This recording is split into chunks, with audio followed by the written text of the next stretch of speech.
Hello Aquarius, Sun, Moon, Rising and Venus signs. Kamusta kayo? Sana po'y nasa mabuti kayong kalagayan.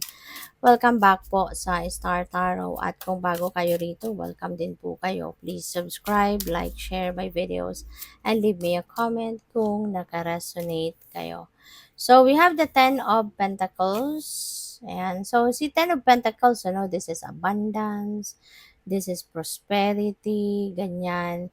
At magiging ano kayo ngayon, magiging komportable na kayo sa buhay sa ngayon, because of, yung mga financial needs ninyo, masisecure mo na yan, yung mga financial needs and mga financial obligations, maaaring wala ka na maging problema dyan at mababayaran mo ng mga yan. Kasi may pera, maaaring ang iba sa inyo nakapag-establish na kayo, nakapag-lay na kayo ng solid foundation sa inyong kaperahan. Maaaring, kumbaga, na semento nyo na yung legacy ninyo. O pwede rin ang iba sa inyo rito, patuloy ang pagpasok ng pera, patuloy ang pagpasok ng financial blessing sa inyo sa ngayon. Kaya feeling ko dito may contentment, no, yung mararamdaman ninyo at may contentment ang pamilya, hindi lang ikaw kundi yung kapamilya mo. Kasi po pwedeng nakikita nila, 'di ba, na wala na silang poproblemahin whenever they need something, financial aspect, meron kayong mapaghuhugutan nito. Meron kayong makukuha rito, no? Something like that. And maaari din na meron ditong patuloy na pagtatrabaho.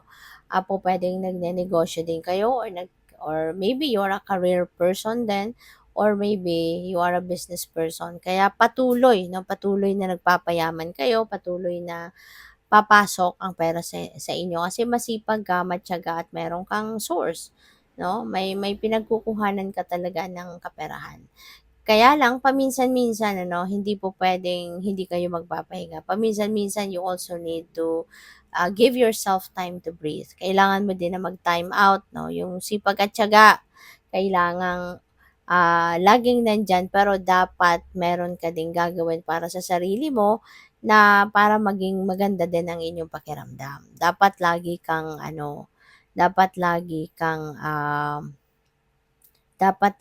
kang malakas, malusog, 'di ba? At ipa-prioritize mo dapat yung sarili mo, yung kagandahan ng inyong pakiramdam. Okay? So, yung gano'n. Kasi hindi po puwedeng, lagi kayong go, go, go lang. Trabaho lang kayo ng trabaho, 'di ba? Nang hindi kayo nagpapahinga. Kailangan natin balanse, no? Kailangan natin ng balance sa buhay para lahat lang magiging maayos, magiging komportable lang, at maganda lang ang pakiramdam. Okay? So, once in a while, kailangan na nag-a-unwind din kayo, once in a while kailangan nagpapahinga din kayo, nagbabakasyon din kayo, you're taking a break from work, yung gano'n, okay? At ngayon pupuwedeng isa ito sa mga okasyon or sitwasyon wherein perfect din ito para daluhan ninyo, 'di ba? Pupuwedeng may mga invitation sa inyo dito, no, na pupuwedeng ikakasaya ninyo, pupuwedeng makapag-unwind kayo, 'di ba? Pupuwedeng maimbitahan kayo sa mga gathering, social events, mga ganyan. So, 'yan, pupuwedeng you're going to meet new friends, new people dito, 'di ba? Makapag-unwind naman kayo. Maiba naman yung environment ninyo, malaking tulong din 'yun na iba naman yung makikita ninyo, 'di ba? Ibang klase or ibang mga tao naman ang makakausap ninyo, hindi lang puro trabaho ang pinag-uusapan. At kundi life, no? Life itself, yung gano'n. Kaya, yun, have fun and enjoy, no? Sana, 'di ba, maka-attend din kayo sa kung ano man yan. Kasi pupuwede rin na yan na din yung break ninyo. So, maraming salamat din for subscribing at kung hindi pa kayo nakakapag-subscribe, subscribe na kayo and also maraming salamat din for not skipping the ads. Malaking bagay din yan sa akin. Please click the join button sa baba ng video kung gusto niyo na mag-join sa membership. So, we have hitting the mark, intention detachment. So, feeling ko dito ang pumasok agad sa akin for hitting the mark is maybe something is coming to fruition.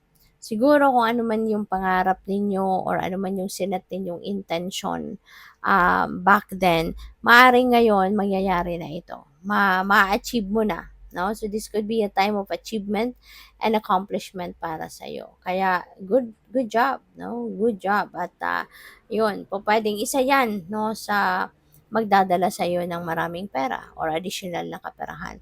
Maaaring ito yung magdadala sa'yo ng yung financial reward na 'to siguro, 'di ba? Ito yung karagdagan, 'di ba, mailalagay mo sa savings mo, puwedeng gano'n, sa kapital, sa business, yung mga gano'n ba. So, we have the keeper of scales, ayan, tulad ng sinabi ko kanina, balance is important, 'di ba? Kaya nasa taas pa talaga niya si Four of Swords. So, this could be a reminder sa inyo ngayon, Aquarius, kasi baka ang iba sa inyo nagsisimula na makaramdam ng kunyari physical discomfort. Ano? Kasi baka sobrang sipag ang ginagawa ninyo sa pagtatrabaho or pagnenegosyo and maybe you don't have enough time talaga na naibibigay sa sarili ninyo para kayo ay makapag-time out, makapag-me time, makapagpahinga. Okay? So, yun, this is a panawagan sa inyo na bring the balance back in your life. Okay? Dapat maging fair ka lang sa lahat, fair ka sa trabaho mo, sa pamilya mo, sa relationship mo, at sa sarili mo. 'Di ba? Bigyan mo ng panahon ang bawat parte ng buhay ninyo para magiging patas ka lang sa mga ito at ma-maintain mo yung magandang kalagayan, magandang sitwasyon sa buhay. Okay? So, what else? We have the River Queen. Ayan. So, just go with the flow. Aquarius, pupuwedeng paalala ito sa inyo na it's important for you to just go with the flow or pupuwede rin na na ito yung gagawin ninyo, na you are going to let go of something or of someone na maaaring hindi na nakakabuti para sa iyo. 'Di ba? Pupuwedeng there is change, that is going to happen dito. Pupuwedeng magle-let go ka ng mga tao, bagay, situation na hindi nakakabuti para sa iyo or pupuwedeng yung ile-let go mo dito is the attachment or expectations ninyo, 'di ba, na maaaring very tight na pinanghahawakan ninyo all this time. 'Di ba? Kasi maaaring meron kang ginagawa and you have that a certain expectation na parang in-establish mo na yung expectation na yon at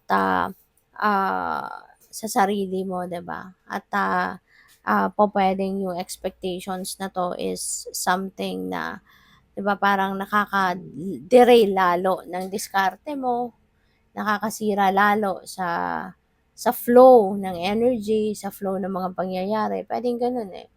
Kaya maaaring ngayon mare-realize mo na, "Teka lang, 'di ba, maybe it's about time na for me to release my control over this at, ikaw na Lord ang bahala." You know?